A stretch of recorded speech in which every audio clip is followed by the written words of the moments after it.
Duplex avec l'association Ma Chance Moi Aussi, l'association qui accompagne 180 enfants de quartier dans 8 établissements à travers la France.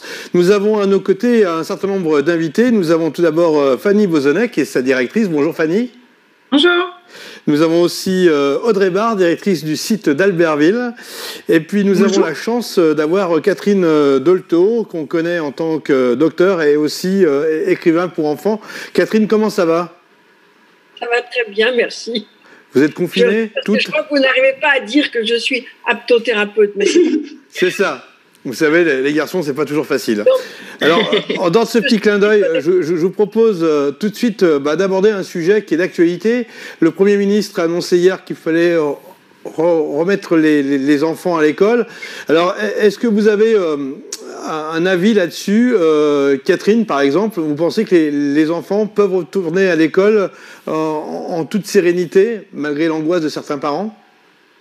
Je crois que rien ne peut se faire en toute sérénité, d'autant plus qu'il y a quelque chose qui se profile. C'est une nouvelle pathologie qui serait peut-être associée au Covid, qui ressemble à ce qu'on appelle un syndrome de Kawasaki, qui est pas une chose anodine. Donc, non, on peut pas être serein. Et en même temps, il y a une partie de moi qui dit ça et l'autre partie dit que pour les enfants, pouvoir retourner à l'école, ce serait formidable parce que pour eux, le confinement est vraiment difficile. Sauf les tout petits qui ont leurs 2 parents à peu près disponibles et dans une famille où il y a de la place. Mais sinon, pour les plus grands, ça manque beaucoup, la vie sociale et le dehors, tout simplement. Bien sûr, au niveau de l'association, Fanny, la question se pose, comment respecter les gestes barrières dans le cadre de vos activités? Oui, bien sûr, c'est vrai que depuis l'annonce hier, on se mobilise pour faire en sorte, nous aussi, de pouvoir redémarrer assez rapidement, puisque comme le dit Catherine Dolto, ça nous semble aujourd'hui important de pouvoir accompagner à nouveau les enfants. 2 mois de confinement, c'est beaucoup, surtout pour les familles qu'on accompagne, qui sont en fragilité. Et donc, il y a cet impératif-là d'accueillir les enfants. Alors, on est en train de s'équiper de masques, on est en train de mettre en place des process pour justement avoir une vigilance sanitaire accrue, pour pouvoir redémarrer en petits groupes l'accompagnement en complément de l'école. Pour nous, c'est vraiment fondamental de pouvoir redémarrer rapidement.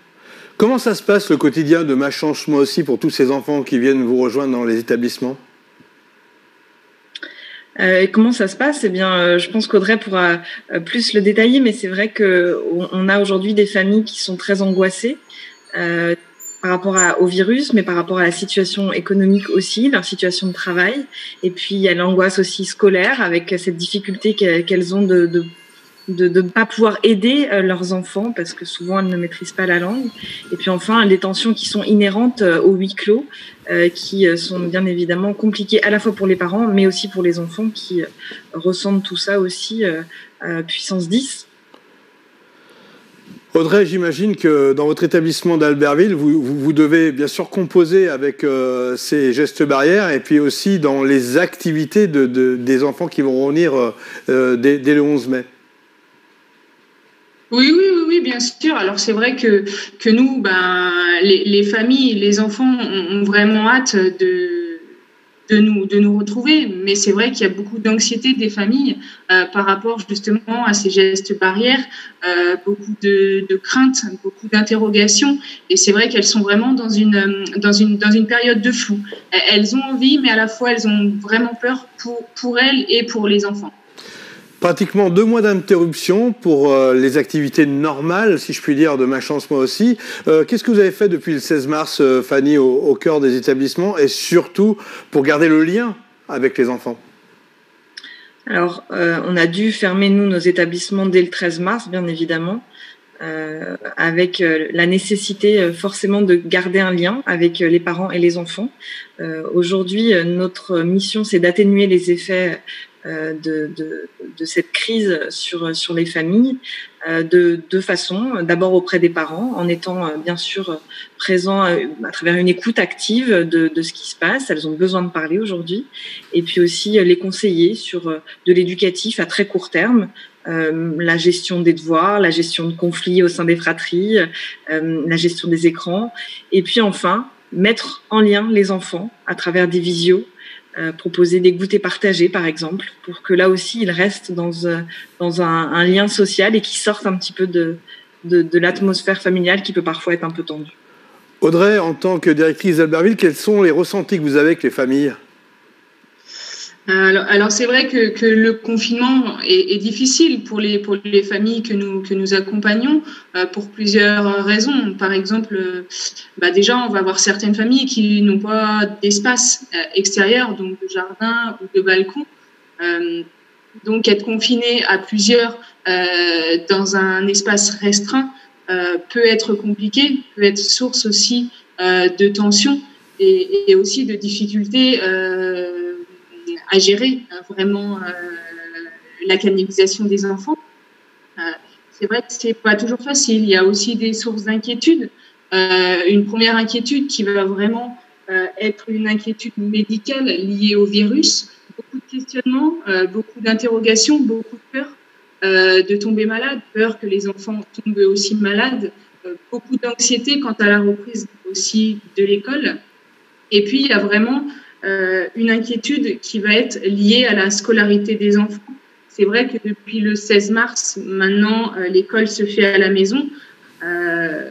C'est pas toujours facile pour certaines familles avec la barrière de la langue enfin la maîtrise de la langue, pardon, qui peut être une vraie barrière pour l'accompagnement au quotidien au niveau de nos enfants. On a la chance, malgré tout, d'avoir des enseignants qui sont très à l'écoute et très disponibles pour les enfants qui en auraient vraiment le plus besoin. Mais c'est vrai que c'est une source d'inquiétude pour les parents de devoir faire face aussi aux difficultés scolaires de leurs enfants. Et puis, on n'oublie pas aussi que faire l'école à la maison, c'est faire l'école du coup dans un environnement non habituel, avec des difficultés de capter la des enfants, mais aussi du coup de capter aussi, garder leur concentration dans un lieu où il y a beaucoup de facteurs qui peuvent amener à de la déconcentration, les frères, les sœurs, les bruits, la télé. Voilà, c'est vrai que ça peut être compliqué. Après, moi, je pense que de toute façon, quelles que soient les familles, qu'elles soient en fragilité ou non, on se rend bien compte actuellement que l'enseignement est un métier vraiment à part entière et est un métier indispensable. Catherine Dolto, je rappelle que vous êtes la présidente d'honneur de Ma Chance Moi Aussi et vous êtes aussi experte sur les questions de l'enfance. Alors, quand on est dans un quartier, lorsque on vit un impact comme celui-ci au niveau sanitaire, quelles sont vos préconisations et aussi constatations ? Ce qui est très clair, c'est que ce virus révèle beaucoup les inégalités sociales et familiales et elle les met cruellement en valeur. Parce que le confinement avec des parents qui ne sont pas trop angoissés pour leur avenir, avec un jardin, etc., ce n'est pas du tout la même chose que dans des quartiers où on est dans des petits logements avec des parents très anxieux, comme ça a été dit, voire désespérés, et avec une fratrie qui est très, très lourde finalement. Pour un mammifère humain petit, être enfermé, c'est une des pires punitions. Être immobilisé, c'est une des pires punitions qui soit. Et en plus, par là-dessus, il y a l'école à la maison. Alors moi, vraiment, mon point de vue, c'est qu'il faut leur fiche la paix avec l'école, parce que c'est chez les tout petits, enfin chez les moyens aussi d'ailleurs, parce qu'ils vont rattraper très vite. Mais là, faire l'école à la maison avec les parents, c'est surtout une source de tension énorme, surtout si les parents se sentent pas capables d'aider parce qu'ils n'ont pas fait les mêmes classes, qu'ils ont une maîtrise de la langue difficile, ça peut devenir un enfer. Donc je crois qu'il faut plutôt jouer avec les apprentissages, c'est-à-dire ce qui aide beaucoup un enfant à se concentrer sur quelque chose. D'abord, c'est pas long la concentration, surtout en confinement. C'est des petites sessions et c'est de lui dire là tu vas lire cette page par exemple et après tu nous la racontes. Et puis de faire bouger l'enfant. Tu vas nous mimer ce que tu as appris, tu vas nous danser ce que tu as appris, tu vas nous chanter ce que tu as appris, mettre du mouvement. Parce que le mouvement et le cerveau, ça marche ensemble. Et des choses comme ça, et puis d'essayer de mettre de l'humour et de la dédramatisation. Parce que les enfants sentent très bien le drame que c'est. Et les enfants, on oublie trop que les enfants portent tout. Les enfants portent l'angoisse des parents. Et quand tout un quartier, tout un immeuble, les familles sont toutes angoissées et que la télévision marche tout le temps, c'est carrément invivable pour les enfants. Il faut les protéger des informations, d'autant plus qu'elles sont souvent incohérentes. On dit un truc, le lendemain on dit autre chose. C'est trop difficile pour eux. Il faut vraiment essayer de les mettre à l'abri de ça.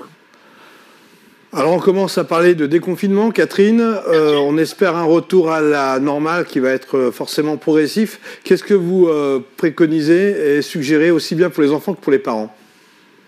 Alors ce qui a été beaucoup dit, qui a été dit tout à l'heure, je ne sais plus par laquelle d'entre vous, c'est qu'il faut les écouter. Parce que c'est un peu comme les anciens combattants, ils ont besoin de raconter leur guerre. Et je pense que les enfants et les parents aussi auront beaucoup besoin de raconter ce qu'ils ont vécu dans le confinement. Et là encore, je dis le danser, le mimer, en faire théâtre, etc.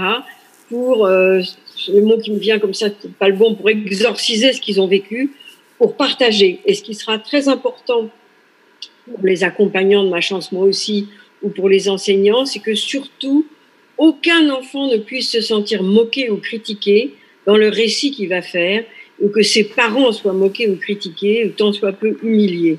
La question de la dignité pour les enfants qui ont traversé ça et qui ont vu leurs parents vraiment dans l'épreuve et potentiellement au tapis, c'est de préserver la dignité de leur famille. Ça, c'est très, très important. Et puis de leur faire confiance parce qu'ils vont tout rattraper.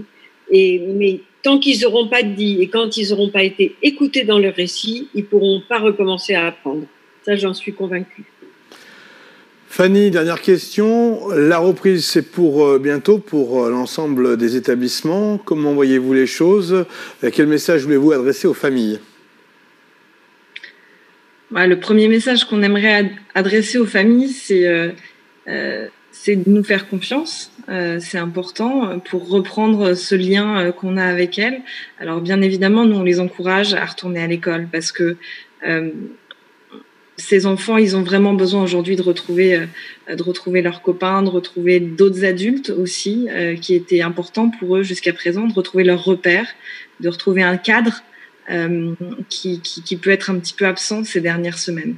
Alors, bien entendu, on s'inquiète un peu, nous, de ce retour sur la base du volontariat.